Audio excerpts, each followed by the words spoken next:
Les élections cantonales, 26 cantons à renouveler en Moselle, 22 en Meurthe-et-Moselle, 15 en Meuse et 15 dans les Vosges. Selon vous, est-ce qu'il va y avoir une forte mobilisation ? J'en doute un petit peu.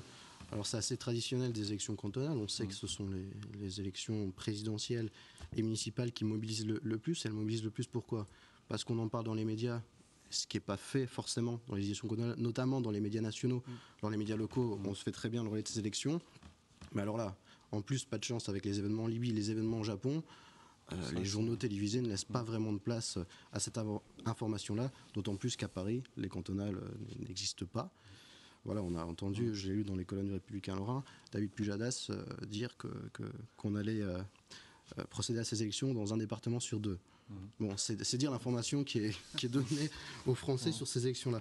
Voilà, ils sont mal informés, et je ne suis pas convaincu que tout le monde connaît son canton. Enfin, dans Metz 1, est-ce que ce n'est pas justement le problème numéro 1, ça ? Alors il y a sans doute un problème de... À l'échelon d'une agglomération, c'est toujours difficile d'avoir un quadrillage. Autant, en règle générale, en milieu rural, il y a une certaine... même si la relation est beaucoup plus large qu'avec l'élu municipal, bien entendu, mais en général, on connaît ce conseiller régional, son conseiller général, pardon, ce qui est beaucoup moins vrai en agglomération. Oui, c'est un échelon qui est plus difficile à appréhender. Le conseil général, c'est d'ailleurs paradoxal par rapport à l'attachement que les gens peuvent avoir pour le département. On sait, les gens n'ont pas toujours conscience des missions qui sont celles du conseil général et donc des conseillers généraux, ce qui crée une espèce de distance. Et alors là, je serais tenté de dire 2011, très mauvaise année pour organiser des élections cantonales. Eu égard à l'actualité, effectivement, on se trouve avec un scrutin qui est organisé à un moment où il est complètement occulté par des choses. Ça, on ne peut pas prévoir non plus. Absolument, non, mais ça se prépare longtemps à l'avance. Je faisais un petit peu d'humour là-dessus, mais bon, malheureusement, un scrutin qui déjà n'est pas très mobilisateur pour des raisons structurelles, là se trouve complètement sous les ténoirs du fait de circonstances particulières. J'ai peur, comme beaucoup d'autres observateurs, comme beaucoup de mes confrères et consoeurs, du taux d'abstention qui sera celui que nous constaterons dimanche soir. Ouais. C'est votre avis, Nicolas ? On va sûrement frôler un taux d'abstention autour des 50%. Et puis, comme mon confrère l'évoquait, il n'y a pas d'écho dans les médias nationaux. On peut le comprendre, l'actualité fait que. C'est local. Mais c'est des enjeux locaux. Mais même dans les médias locaux, on en fait le relais, mais les lecteurs le comprennent peut-être mal. C'est trop personnalisé, c'est-à-dire... On évoque peut-être plus des batailles politiciennes, des batailles entre hommes politiques. Et puis surtout, dans certains cantons, il y a trop de candidats. À Metz 2, il y a 8 candidats, dont 3 pour la droite. Donc les électeurs ont beaucoup de mal à faire leur choix, à comprendre leur programme et à comprendre les enjeux. C'est vrai, les enjeux, ils ne connaissent pas. Les enjeux du Conseil général, quels sont le rôle du Conseil général. Et puis enfin, il faut quand même préciser que 66% des Français ne connaissent pas le nom du président du Conseil général. Donc voilà, les enjeux sont mal connus, les hommes politiques et femmes politiques sont mal connus. Et enfin, on peut constater un dégoût total des Français maintenant pour les hommes politiques et les élections. Si ce n'est peut-être la présidentielle, il est vrai, avec des enjeux cruciaux. Ce sont les dernières élections cantonales. En 2014, ce seront les élections territoriales. Est-ce que c'est la solution pour avoir un peu plus de clarté au niveau de son territoire? La solution, on pourrait le dire avec un petit peu de recul. Maintenant, il y aura sans doute, là pour le coup, même si les deux échelons, régional et départemental, sont maintenus, il y aura sans doute une clarification. Reste à savoir de quelle manière tout ça, je parle d'une clarification du scrutin, reste à savoir maintenant de quelle manière tout ça va s'organiser, notamment le mode de scrutin qui va être choisi. Mais effectivement, il y aura peut-être en 2014 une porte de sortie, on va dire. Un peu plus de visibilité. Vous pensez ? Je pense, oui. Plus de visibilité, moins de flou sur le rôle du conseil régional, du conseil général, et une seule élection, donc des conseillers territoriaux.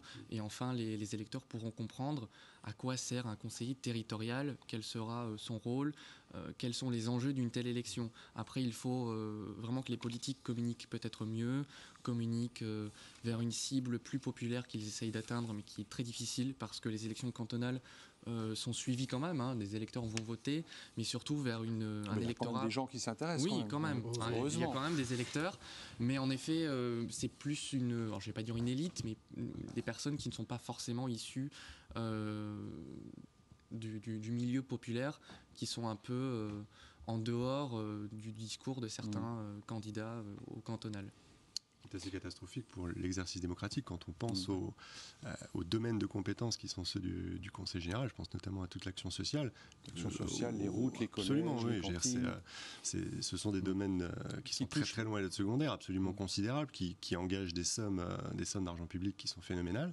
Et on a effectivement des électeurs qui sont très loin de toutes ces considérations. Et qui touchent la vie de tous les et qui touchent notre vie tous les au jours, quotidien, absolument. Et Au quotidien. Forcément, avec dans votre boîte aux lettres, des flyers de politiciens que vous ne connaissez pas, qui ne sont bien Mm. souvent même pas issus de votre canton.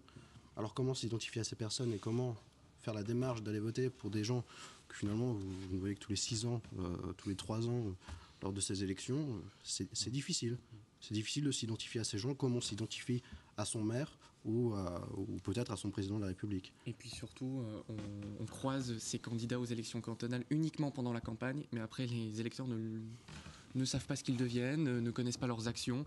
Donc c'est bien beau pour ces candidats de communiquer sur leur programme et sur leur élection, mais il faut aussi qu'ils communiquent sur leurs résultats et qu'ils présentent à leurs électeurs des résultats. C'est-à-dire que les électeurs ne vont pas voter, que ce soit à la présidentielle, au cantonal ou au régional, sans un véritable bilan qui leur soit présenté tous les ans ou tous les 2 ans par exemple. En tout cas, je vous rappelle que dimanche soir, Mirabel TV, en partenariat avec l'Ami Hebdo et le Républicain Lorrain, vous propose 2 éditions spéciales. Premier rendez-vous à 20h pour un quart d'heure de direct avec des invités en plateau. Nous serons également en duplex à la préfecture pour les premiers résultats de la participation. Deuxième rendez-vous à 22h pour 1 heure de direct avec tous les résultats des cantons de la région. Nous aurons également les réactions des candidats. J'aurai le plaisir de présenter cette soirée en compagnie de Anne-Sophie Pierson. Messieurs, merci de votre participation à ce JT de la semaine. Rémi Alézine, je rappelle que vous êtes journaliste à l'Ami Hebdo, dont voici le dernier numéro. Voilà. Parce que nous, comme les médias locaux, on parle des élections cantonales. On ne pourra pas nous reprocher de ne pas le faire. Et on parle également du nucléaire en grande partie dans cette édition. Merci. Hervé Beaujeu, donc journaliste au Républicain Lorrain. Oui. Demain, demain, on continue bien sûr à suivre l'actualité au Japon et l'actualité en Libye. Et un dossier sur la semaine de lutte contre le cancer qui débute lundi avec un focus sur la recherche contre le cancer au CAV à Nancy. Nicolas Zogra, donc je rappelle que vous êtes rédacteur en chef de l'Oractu. Vous allez suivre les cantonales aussi ? Également les cantonales avec un direct dès dimanche soir pour le premier tour, également pour le second tour. Et nous serons également en direct lundi matin de 8h30 à 9h30 sur Jéricho, Radio Messine, pour analyser les résultats. Merci de votre fidélité. À la semaine prochaine.